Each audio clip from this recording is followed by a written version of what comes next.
I know, right? Woo! Not bad, huh? Don't ever do that again. Hey guys, I'm Andrew here. In today's video, I'll be going over my fan cast for the main 5 Green Lanterns. I'll also be doing one for Alan Scott, because he's the OG. These fan casts are not focused necessarily on realistic candidates, but rather the actors who I think would best fit the role.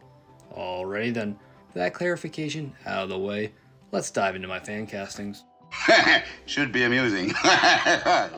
Alan Scott. The actor who I would cast for Alan Scott is Ian Glenn, who you probably recognize from his role as Jorah Mormont in HBO's Game of Thrones. Alan Scott would not be Ian Glenn's first role as a DC character, as he previously played Bruce Wayne in the show Titans.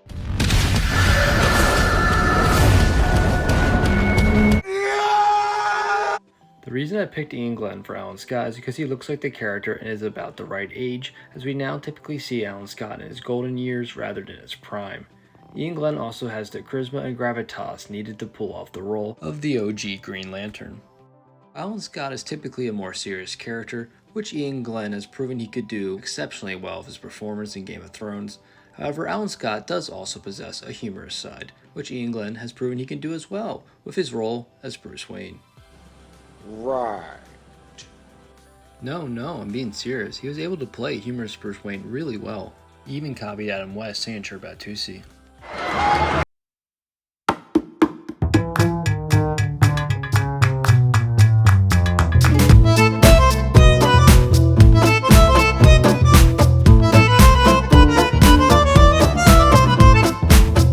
Chasing your ghost.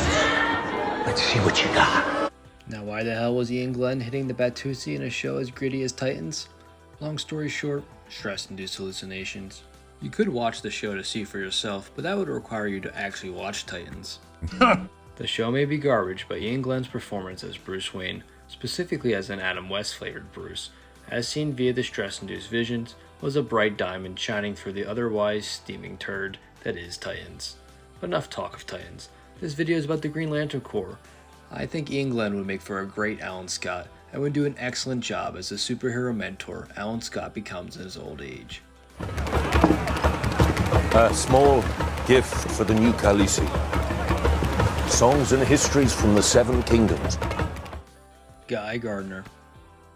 The actor who I'd cast for Guy Gardner is Christopher Hivju, who you would probably recognize from his role as Tormund Giantsbane from Game of Thrones. I promise they aren't all actors from Game of Thrones. In fact, it's the last one in this video. Although making a DC fan cast of exclusively Game of Thrones actors isn't a bad idea. We'll put a pin in that thought for now. Maybe we'll circle back to it in the future. To be continued. One of the reasons Christopher Hivju is a good pick for the role is that he looks the part, as his hair color is reddish blonde, and he has the shit-eating grin that is a must-have for any actor playing Guy Gardner, the king of shit-eating grins. Sorry, Booster Gold, I think he has you beat. I am not Green Lantern. Christopher is able to play the perfect balance of the kind of asshole you want to punch, but also grab a beer with, which I think is Guy Gardner to a T. He's the Green Lantern you can't help but like, despite his best efforts to get under your skin. Nebula clouds round Oa, such glorious, beautiful gas, and the luminous ring of Mogo, 'tis a vision that's just world class. But when area across the galaxy, the sight none can truly surpass, is the sunrise over the gentle curves of Guy Gardner shapely. Guy Gardner is a fierce warrior who loves to pick a fight, a trait that Hivju established that he can certainly do with his role as Tormund Giantsbane. Now, before I wrap up the Guy Gardner segment, I wanted to make clear, in case the thumbnail wasn't enough of an indication, that I am indeed aware that Nathan Fillion has already been cast as Guy Gardner. I'm sure you'll do a great job. The point of this video is to showcase who I'd pick for these roles, not who has been picked. And my pick for Guy Gardner is Christopher Hivju.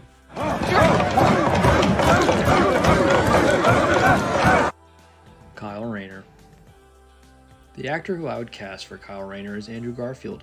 Now, you'll probably recognize Andrew Garfield if you are watching a video about Green Lanterns, as Garfield is not exactly unfamiliar with the superhero genre himself, playing one of, if not the most famous superhero, the Amazing Spider-Man. Oh, Spider-Man. Unfortunately for us, his movies weren't so amazing, as they got cancelled after 2 movies. Fortunately for us, however, we did get to see him one last time in Spider-Man No Way Home, a mostly beloved movie. though it's got its fair share of harsh detractors. However, one thing that is universally agreed upon is that he was the best part of those movies. Many fans pick him as their favorite Spider-Man adaptation, and for good reason. While I may be a Tobey Maguire guy myself, I will concede that Garfield is the most talented of the actors who donned the mask. I think we all agree that Garfield deserves another chance in the superhero industry, and I think the best role for him, other than playing Spider-Man again, is Kyle Rayner. Kyle Rayner is sort of the black sheep of the Green Lanterns, as he was not picked for his willpower, but rather his creativity. He may be the most unassuming of the main human lanterns, but he more than holds his own in a fight.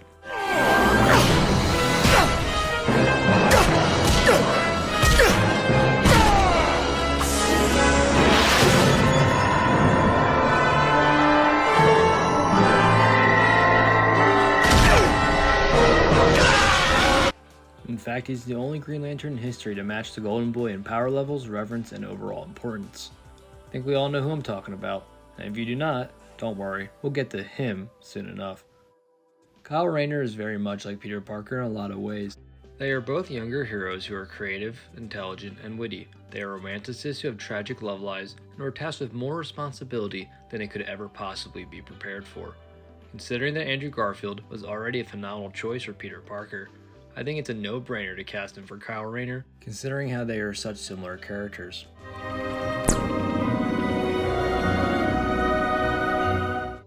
Kilowog.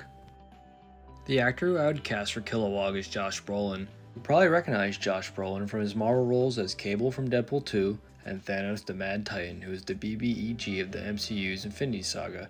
And yes, I'm aware that Warner Brothers was looking to cast Brolin as another more famous Lantern, but 1, he declined that role, and 2, I think he would be better as Kilowog. Kilowog is a gruff veteran soldier with a heart of gold. Sounds like an archetype that Brolin's already extensively familiar with. Plus, Brolin has plenty of experience playing mean-looking pink aliens. Back to me. Perhaps an unlikely casting choice given recent news, I can think of nobody I would rather want to play Kilowog than Josh Brolin. So what's it gonna be? Plus, how fun would it be to hear Brolin call people poozers? Alright, Poozer. Let's see what you got. Jon Stewart. The actor who I would cast for Jon Stewart is Michael B. Jordan. You'll probably recognize him from either his role as Killmonger from Black Panther or as Apollo Creed's son, Adonis Creed, in the Creed franchise. Michael B. Jordan's got the talent, the look, and the acting experience to pull off the character. I've been fighting my whole life. I ain't got a choice. Jon Stewart is a veteran soldier from the Marine Corps with an architecture degree. He used his architectural knowledge and military training to form complex weapons and aim them with incredible precision and accuracy.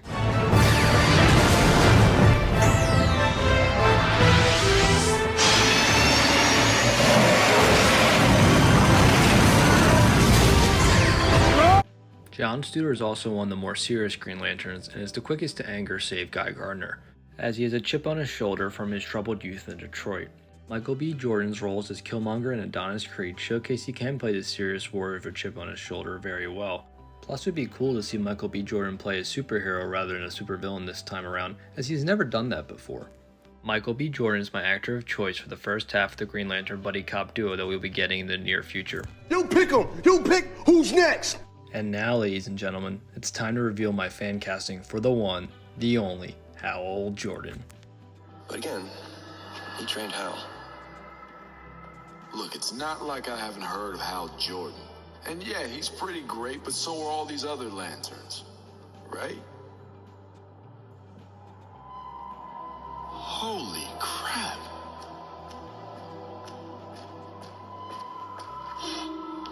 Hal Jordan is acknowledged to be the greatest Green Lantern in the universe. In the universe? The actor who I would cast for Hal Jordan is Tom Cruise, who am I kidding? Y'all know who Tom Cruise is. 1,000 feet, there'll be no engagement below that. Yeah, I know picking the actor who played Maverick is a basic bitch choice, but my god would it be a match made in heaven. Both Maverick and Hal are cocky, hot-headed, loose cannons who just so happen to be the most talented person within their respective units. Both are the most important character of their respective worlds, who save the day by overcoming impossible odds with their indomitable will. Setting time to target, 2 minutes, 15 seconds. 2:15, that's impossible. File attack point. Mavericks inbound.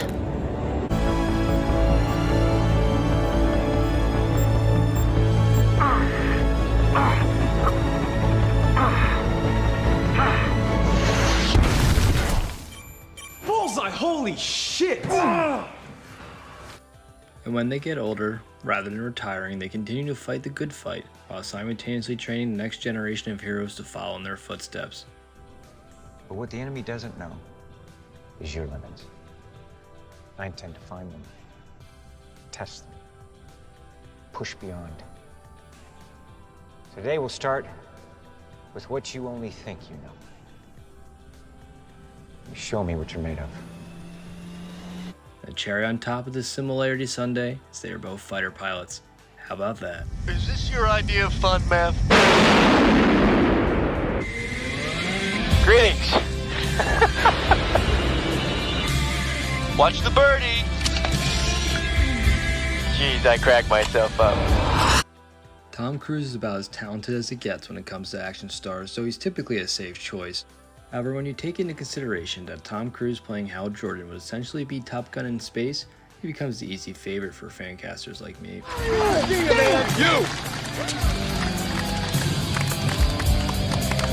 You are still dangerous. You can be my wingman anytime. Bullshit. You can be mine.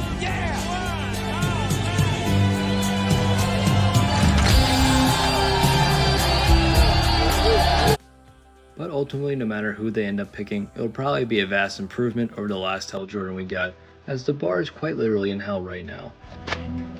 Goddamn, that's beautiful.